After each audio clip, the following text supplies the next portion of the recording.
Nakakatulong ba talaga guys yung pag-share natin ng mga personal na problema natin sa mga social media? Or baka napapalala pa nito yung sitwasyon natin sa araw-araw nating buhay? Hi, what's up guys? This is Mike. Kumusta kayo dyan? Welcome sa channel ko. Sa video podcast na ito guys, ating pag-uusapan kung nakakatulong ba talaga yung pag-share natin ng mga problema sa mga SOCMED gaya ng Facebook, Instagram, TikTok, etc. Isa ba kayo doon guys sa mga nag-share ng mga problema sa social media? At gusto kong malaman guys kung nakakatulong ba talaga ito sa inyo. Paki-comment na lang ito sa baba para malaman natin at doon natin yung pag-usapan.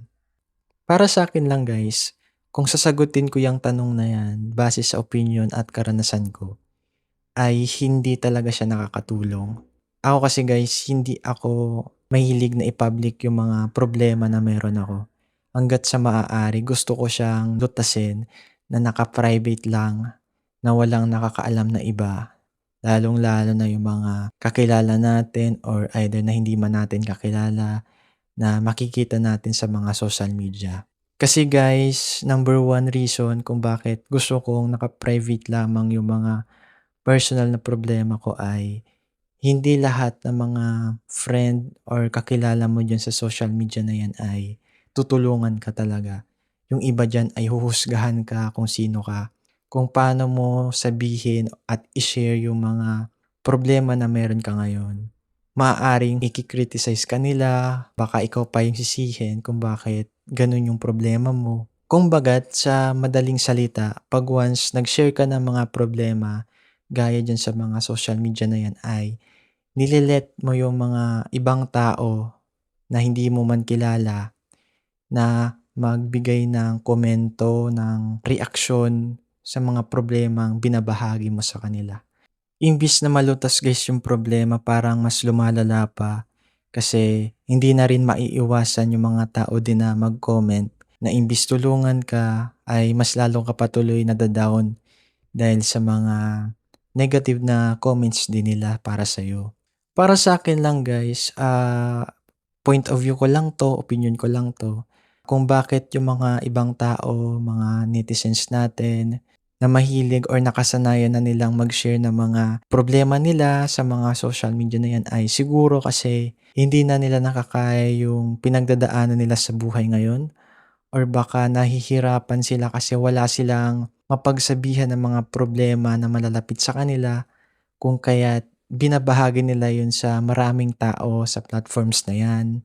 Or pwede maaari din guys, gusto nilang makatanggap sila ng magandang feedback, mga komento na tutulungan sila, kumbaga magpapalakas sa loob nila. Siguro yung layunin lang naman talaga nila ay malutas yung problema sa tulong nyo na makakakita mismo ng mga post niya, di ba? Parang ganun yung nakikita ko eh. At yung iba naman guys, napapansin ko din, gusto nilang patamaan yung nakakaaway nila, yung gusto nilang patamaan na tao ba? Kasi 'di ba guys, ganun naman talaga 'di ba yung iba, pag once may mga problema talaga sila, galit sila sa isang tao, ang tendency talaga nila ay i-post agad yung mga problema na yun, 'di ba? Doon nila binubuhos yung galit nila. Minsan nga may time na may nababasa ako nagmumura pa, mine-mention pa nila yung pangalan, or minsan naman dinadaan lang nila sa pagpaparinigan lang.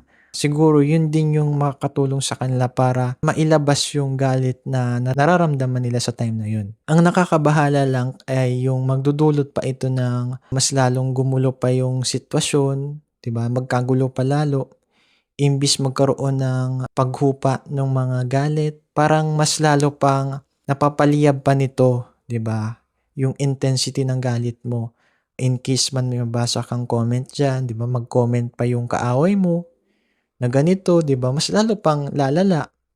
At ang nakakasama pa guys, pag once may nakakabasa or nakaka-witness sa mga ganitong sitwasyon, ang nangyayari ay pinagpipiestahan pa ng mga ibang tao na nakapanood or nakakakita nung mismong post na yun.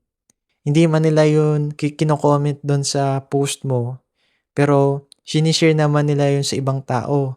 Makakilala din nila na ganito ka. Kumbaga, huhusgahan ka na nila kasi nabasa nila yung post mo eh. 'di ba? Pero yung iba kasi kumbaga wala na silang pakialam kung ano man yung sabihin ng iba. Ang gusto lang nila ilabas yung galit nila, i-post yun, okey na sila dun. So, depende talaga yan sa tao. Para sa'kin talaga, yung pag-share talaga ng mga problema, lalong-lalo na kung personal ay hindi talaga siya maganda. Hindi ko siya nire-recommend kasi mas magdudulot pa 'to na baka lumala pa yung problemang kinakaharap mo ngayon. Kumbaga magkakaroon ng access yung mga tao, lalong-lalo na kung hindi mo naman kilala, maaaring samantalahin yung kahinaan mo na yun, maaaring gamitin yun sa ibang bagay na baka sa huli ay ikakasira mo din. Kung kaya't guys, tinawag nga siyang personal problems kasi yung mga problema na yun ay tayo mismo, yung sarili mismo dapat natin yung magbigay ng solusyon nun. Maaaring humingi man tayo ng tulong sa mga taong kakilala man natin kung hindi man natin kayang malutasan yun. Pero ang pinaka-conclusion nun dapat ikaw mismo, yung sarili mo yung magbibigay ng solusyon para dun. Yung pag-share guys ng mga personal na problema natin sa buhay, sa sarili, hindi siya nakakasama.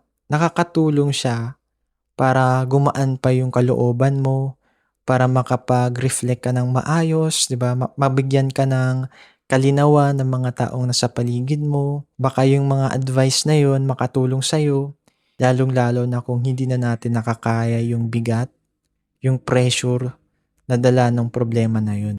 Ang nakakasama lang guys yung 'pag shinare mo na siya sa mga social media, 'pag once, hindi man umayon yung mga komento na yun sa'yo, dapat tanggapin mo yun kasi ikaw mismo yung nagbigay sa kanila ng way para, bigyan ka ng mga feedbacks kung negative man yan or positive. Kung kaya't kung ikaw, iritable ka lalong-lalo na kung nag-share ka naman ng problema mo dun sa social media na yun tapos at the end magagalit ka lang din, 'di ba? Hindi siya recommended para ituloy mo 'yan hanggang sa makakasanayan mo na parati 'pag may problema i-share mo.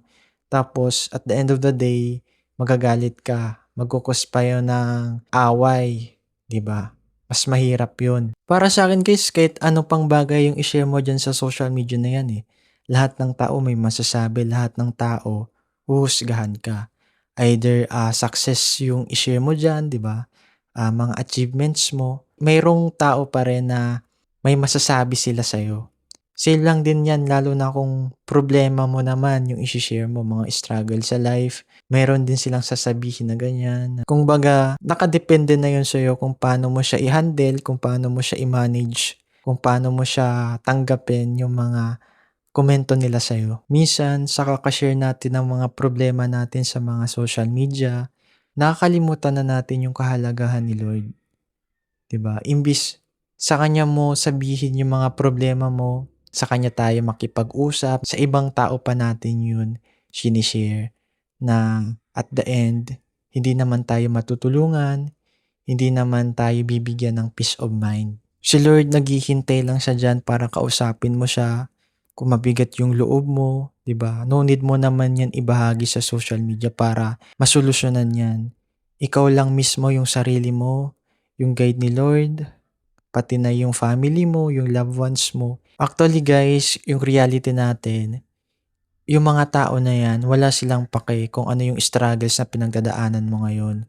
Wala silang pakialam kung nahihirapan ka, 'di ba? Mga tahimik lang yan. Andiyan lang yan guys 'pag once nagtagumpay ka na, makikilala ka lang nila 'pag andun ka na sa rurok ng tagumpay. Dun ka na lang nila mapapansin, dun ka na lang nila tatanungin kung paano mo yun nalagpasan. Yun yung masaklap na realidad natin guys. So hindi ko naman yun guys nilalahat pero most of the time siguro ganun talaga yung napapansin ko. Yun yung realidad na dapat nating tanggapin, 'di ba? Na every time na magpo-post man tayo ng mga problema natin sa mga social media, 'di ba? Konting-konti lang, bilang lang sa daliri natin guys yung andiyan para sa'yo, na concern sa'yo, na makikinig sa'yo, na iintindihin ka sa mga problemang pinagdadaanan mo ngayon. Yung advice guys na pwede kong maibahagi sa inyo sa topic natin na ito ay Subukan mo munang kilalanin yung mga taong nasa paligid mo. Kung worth it ba na i-share sa kanila yung mga personal na problema mo. Kung sila ba yung tao na 'pag once mapakinggan yung problema mo, andiyan sila, bibigyan ka ng magagandang payo, papakinggan pa yung mga hinaing mo. Kasi guys, hindi lahat ng tao na kakilala mo, na kaibigan mo, talagang makikinig yan sa'yo. Nabibigyan ka ng payo, ng tulong kung nahihirapan ka sa problemang kinakaharap mo ngayon. Yung iba diyan, nakikinig naman pero ikukuwento nila yun sa ibang tao na magiging dahilan para masira ka, 'di ba? Lalong-lalo na sa social media. Hindi lahat ng friends mo diyan na makikita yung post mo ay kakilala ka. Wala sa mga yan guys yung kakilala mo talaga. Yung iba nga kakilala mo na pero hindi mo pa mapagkakatiwalaan eh. What more pa yan na nasa social media ka na. May mga kilalang artista nga, pero may mga tao pa rin talagang may maisasabi lang, 'di ba? Gusto lang nila may mai-comment na masama dun, hahanapan ka pa rin nila ng butas kahit naging mabuti ka naman sa kanila. Kahit yung mga pinapakita mo sa kanila ay nakakabuti naman talaga. Mas lalo tayo na hindi naman tayo sikat, na hindi naman tayo mga kilalang tao, andun yung tendency pa rin na husgahan talaga tayo. So, sa kung ano tayo, kung sino man tayo. Kasi ganun yung buhay sa online guys. Kung kaya't pag-isipan mo ng mabuti kung yung problema mo ngayon, kailangan ba talagang i-share yan sa mga SOCMED? May magandang maidudulot ba to para sa'yo? Or sasakit lang yung ulo mo? Kung wala ka talagang makitang tao talaga na pwede mong masandalan, pagsabihan ng mga problema, kay Lord talaga. Sa kanya lang talaga dapat tayo lumalapit 'pag may mga problema talaga tayo na di na natin kayang i-manage, hindi na natin kayang solusyonan. Siya lang talaga yung magiging way natin. So ayun lamang guys, yung podcast natin sa araw na ito. Sana may natutunan kayo, sana may nakuhaan kayong motivation at inspirasyon. Kung may mga problema man kayong kinakaharap ngayon, no need mo yan ibahagi sa social media. Kung sa tingin mo naman hindi siya makakabuti, kung may mga kakilala ka namang tao diyan na puwede mong sandalan, sa kanila mo ibahagi 'yun. Hindi nagma-matter kung gaano kadami yung mapagsasabihan ng mga problema mo.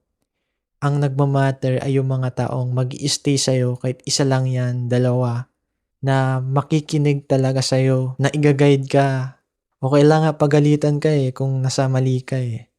At least matuwid yun, 'di ba, yung kamalian na yun.